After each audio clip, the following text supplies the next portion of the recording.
Olá, eu sou o professor Guilherme Almeida, esse é o Foco e Propósito, um podcast para mentes instigantes e para quem busca crescimento real, sem ilusões nem fórmulas mágicas.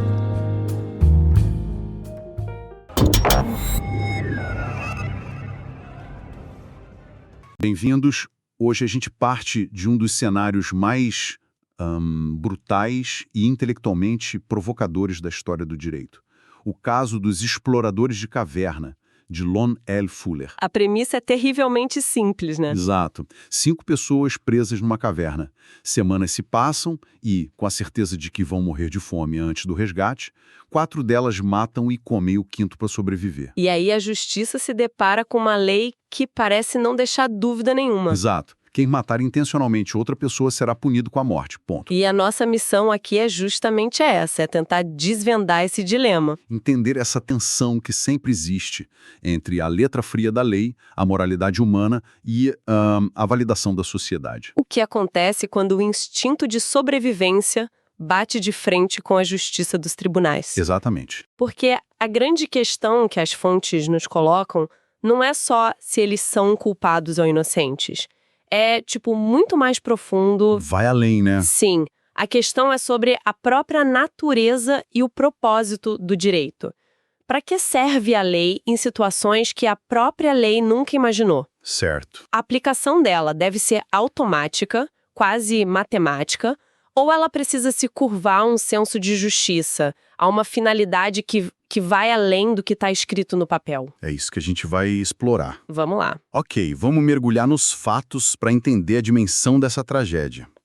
A gente tem 5 exploradores de uma sociedade espeleológica. Isso, eles entram numa caverna de calcário e, enquanto estão lá dentro, um deslizamento de terra bloqueia a única saída. Completamente. O resgate começa logo, mas a operação era extremamente difícil e perigosa. Muito. Teve uma hora que um novo deslizamento matou 10 dos socorristas. A tragédia do lado de fora já era imensa, sabe? E isso só aumentava a pressão sobre o que estava acontecendo lá dentro. E lá dentro a situação era puro desespero. Eles tinham pouquíssimos suprimentos, que acabaram muito rápido. No 20º dia, eles finalmente conseguem estabelecer uma comunicação por rádio. Meio falha, mas conseguem. E eles perguntam o que todo mundo queria saber. Quanto tempo para o resgate? A resposta é... desoladora. No mínimo, mais 10 dias. E aí vem o momento que sela o destino deles. Eles descrevem a condição em que estão, o que sobrou de suprimentos, e perguntam aos médicos lá fora qual a chance de sobreviver em 10 dias sem comida. E a resposta dos médicos é... direta. A probabilidade é nula. A morte por inanição era uma certeza matemática. É nesse ponto que um deles, o Roger Wetmore, sugere o impensável. A ideia de usar um par de dados que ele tinha para sortear um deles, que seria morto e serviria de alimento para os outros. A lógica é brutal. Mas do ponto de vista da sobrevivência, era a única chance de alguém sair vivo dali. Só que aqui vem o detalhe que complica tudo para o direito. Ah, sim. Depois de discutirem a ideia, o próprio Wetmore, que deu a sugestão, desiste. Ele diz que prefere esperar mais uma semana antes de recorrer a uma solução tão medonha. Mas os outros não concordam. Não. Eles decidem seguir em frente. Acusam o Wetmore de quebra de acordo. E mesmo assim, eles lançam os dados. Sim, um deles joga os dados pelo Wetmore, que não se opõe ao resultado, e a sorte cai sobre quem? Sobre o próprio Wetmore. Ele é morto e consumido pelos companheiros. Uma semana depois, os 4 são resgatados.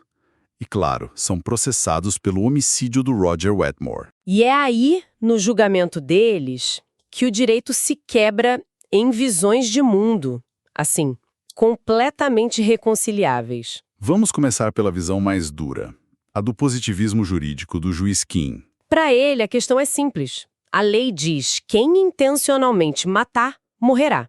Eles mataram. Intencionalmente. Fim de papo. Mas isso não soa meio robótico? Parece, né? Ignorar totalmente o contexto de vida ou morte em que eles estavam. É como se a lei fosse um programa de computador que não aceita exceção. Essa é a crítica. Mas, para o Keane, essa rigidez é uma virtude, não um defeito. Ele argumenta que a separação de poderes é sagrada. Entendi. Se os juízes começarem a reescrever a lei com base no que eles acham que é moral ou justo, eles invadem o poder do legislativo. E aí vira o caos. Ninguém mais saberia qual é a lei de verdade. Exato. Para eles, se existe espaço para compaixão, isso é um problema do poder executivo. Através da clemência, do perdão, o judiciário tem que aplicar a lei. Ponto. A função dele é ser o guardião da regra, não da moral. E qual é o argumento oposto? O que busca a absolvição? É a visão do juiz Foster que representa o justnaturalismo. Ele é passional. Ele diz que condenar esses homens seria uma monstruosidade. E como ele justifica isso? Ele tem dois argumentos principais. O primeiro é radical. Ele diz que a lei do país deles, Newgate, simplesmente não se aplica à situação. Como assim? Não se aplica? Eles eram cidadãos de lá. O Foster argumenta que, ao ficarem isolados do mundo, a quilômetros de profundidade, sem chance de contato e sob ameaça de morte certa, eles saíram do estado civil e voltaram a um estado de natureza. Um estado de natureza. Sim, lá as leis da sociedade não valiam mais nada. A única lei era da sobrevivência. O pacto que eles fizeram, o sorteio com os dados, era a nova lei daquele microcosmo. É uma ideia poderosa. Quase como se a caverna fosse outro planeta, com outras regras. Exato. E o segundo argumento dele? Qual é? É o que a gente chama de interpretação teleológica, focada no propósito da lei. Certo. O Foster pergunta, ok, mesmo que a nossa lei se aplique, qual é o objetivo de uma lei contra homicídio? O objetivo é dissuadir as pessoas de se matarem. Faz sentido. Mas essa lei foi escrita pensando na vida em sociedade. Ela pode impedir alguém de matar por raiva, por dinheiro, mas é absurdo achar que ela impediria homens que sabem que vão morrer de fome. Naquele contexto, a lei perde o sentido. Perde o propósito. O ato deles, na verdade, salvou mais vidas do que custou. A escolha não era entre uma morte e nenhuma morte.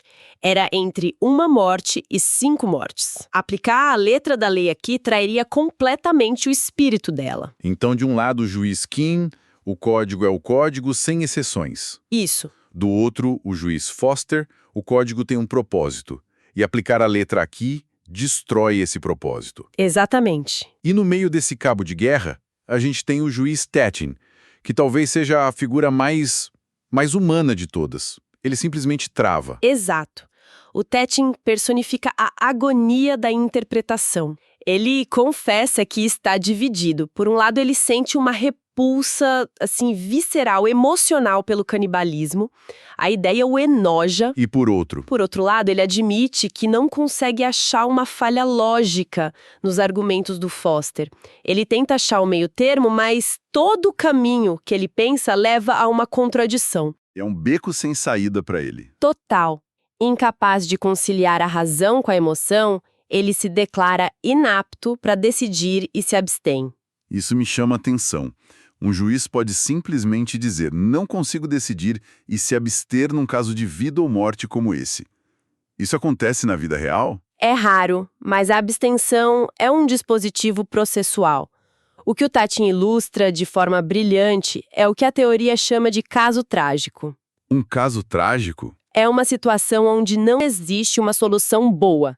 Qualquer decisão que se tome vai sacrificar um valor fundamental. Se condena, sacrifica a compaixão por uma formalidade. Se absolve, sacrifica a autoridade da lei escrita, o que é perigoso. A razão jurídica tradicional, baseada em regras, entra em colapso.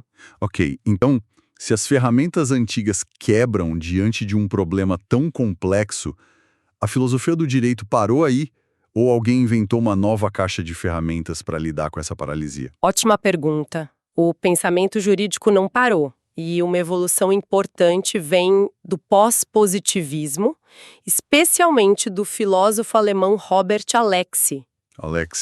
Ele olhou para casos como esse e percebeu que o problema não é um conflito de regras, que funciona no esquema tudo ou nada. O problema é uma colisão de princípios. Princípios? Como assim? Qual a diferença? Uma regra é um comando direto. Proibido matar. Um princípio é tipo uma diretriz de valor, um objetivo a ser alcançado. Certo. Nesse caso, a gente tem o princípio da proteção da vida, o princípio da dignidade humana e também o princípio da segurança jurídica, que diz que as leis devem ser estáveis. Alex diz que princípios são mandados de otimização. Mandados de otimização, isso soa bem técnico. O que seria na prática? É como se a lei dissesse proteja a vida o máximo possível, em vez de uma ordem tipo não passe de 80 km por hora. É exatamente essa a ideia. Princípios são como bússolas de valores, não um manual de instruções detalhado. E quando essas bússolas apontam em direções diferentes, como no caso da caverna, não dá para simplesmente ignorar uma delas. Você precisa de um método para decidir qual pesa mais. Exato. Um método para decidir qual delas tem mais peso naquela situação específica. E que método é esse? É uma técnica chamada ponderação.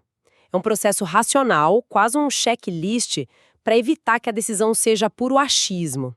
Tem 3 etapas. Certo. As 2 primeiras são testes mais técnicos, de adequação e necessidade, mas o coração da técnica é a terceira etapa, a proporcionalidade em sentido estrito. Entendi. Então a ponderação é basicamente uma ferramenta para evitar que um juiz decida só com base no sentimento de justiça.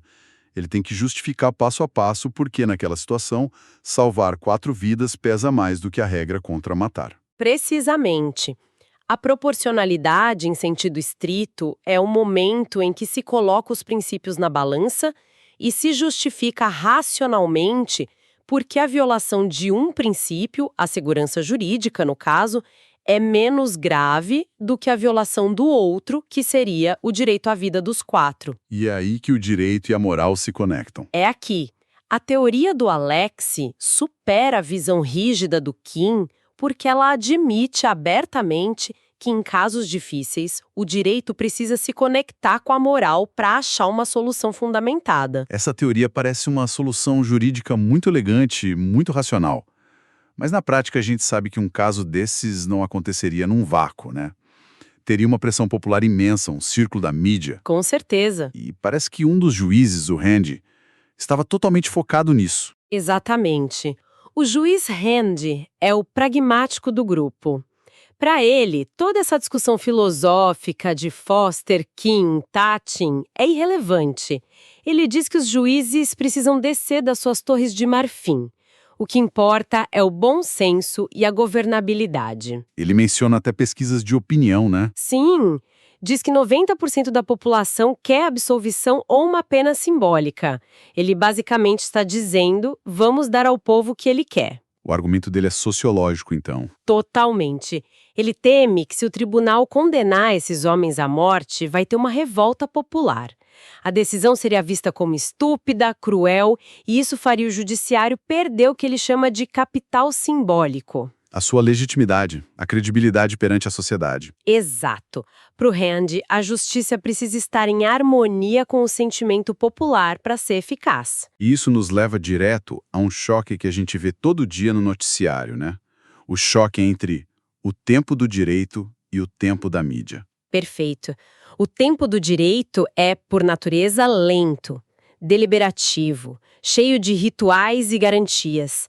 O tempo, no direito, é uma garantia de justiça. Já o tempo da mídia é o oposto. É imediato, instantâneo, focado no impacto emocional, na simplificação da narrativa entre mocinhos e vilões. E a pressão por uma resposta rápida bate de frente com a necessidade de reflexão da justiça. E o juiz Rand está essencialmente cedendo a essa urgência.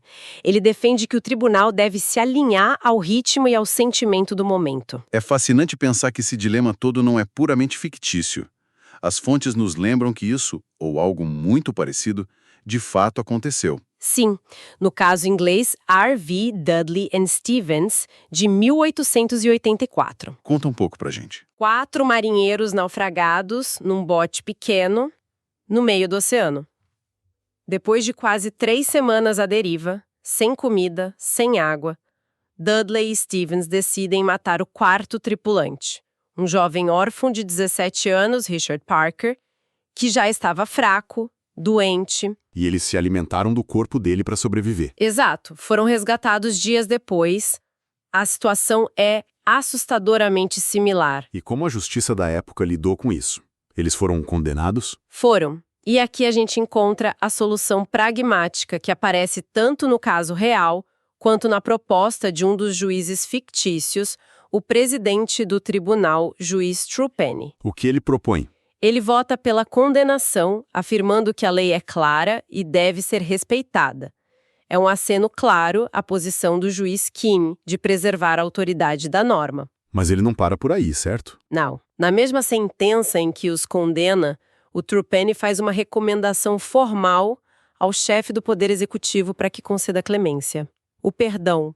E no caso real foi o que aconteceu. Exatamente. Dudley e Stevens foram condenados à morte por enforcamento, mas a coroa, sob pressão pública, comutou a pena para apenas 6 meses de prisão. É uma forma de salvar as aparências, então. O judiciário diz a lei está intacta, enquanto o executivo diz, mas não vamos cometer uma crueldade em nome dela. É uma solução que tenta conciliar a legalidade formal com a justiça material.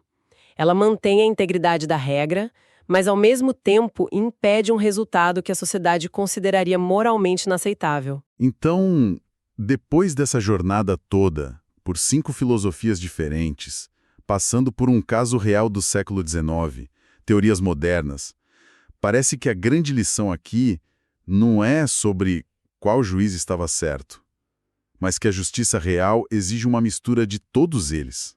É isso. É a lição fundamental de Fuller. A aplicação do direito nunca é um ato mecânico, sabe? Não se trata de escolher o Kinney e descartar o Foster ou o contrário. Trata-se de entender que cada uma dessas vozes aponta para uma dimensão indispensável da justiça. Um sistema de justiça maduro precisa ser uma síntese. Uma síntese virtuosa de todas elas. E como seria essa síntese? Precisa ser ao mesmo tempo legal, para garantir a previsibilidade e a segurança que preocupam Kim. Certo. Precisa ser justo, buscando propósito e a equidade no caso concreto, como defende o Foster. E precisa ser legítimo, mantendo uma conexão com o senso de justiça da sociedade, para não se tornar uma tirania de especialistas, que é a preocupação do Rand. O desafio é navegar nessa tensão. O grande e eterno desafio do direito é justamente esse: navegar entre a rigidez da regra e a inevitável dimensão moral e social de toda a decisão humana. É uma jornada e tanto. A gente começou com um dilema de vida ou morte numa caverna escura e terminou explorando as fundações filosóficas da própria ideia de justiça. E, para uma reflexão final, tem um detalhe nas fontes que é fascinante e muitas vezes esquecido. Qual? Quase toda análise, a nossa inclusive, se concentra no que os juízes deveriam fazer depois da tragédia. Mas tem um momento crucial que aconteceu antes. Que momento? Foi quando o Roger Wetmore, ainda na caverna, usou o rádio para perguntar à equipe de resgate se, na opinião deles, seria apropriado usar a sorte para decidir quem deveria ser sacrificado. E qual foi a resposta das autoridades? O silêncio. Um silêncio absoluto. Nenhum médico, nenhum sacerdote, nenhum juiz que estava no acampamento se atreveu a responder. Nossa. E esse silêncio revela outro tipo de vazio, talvez mais profundo.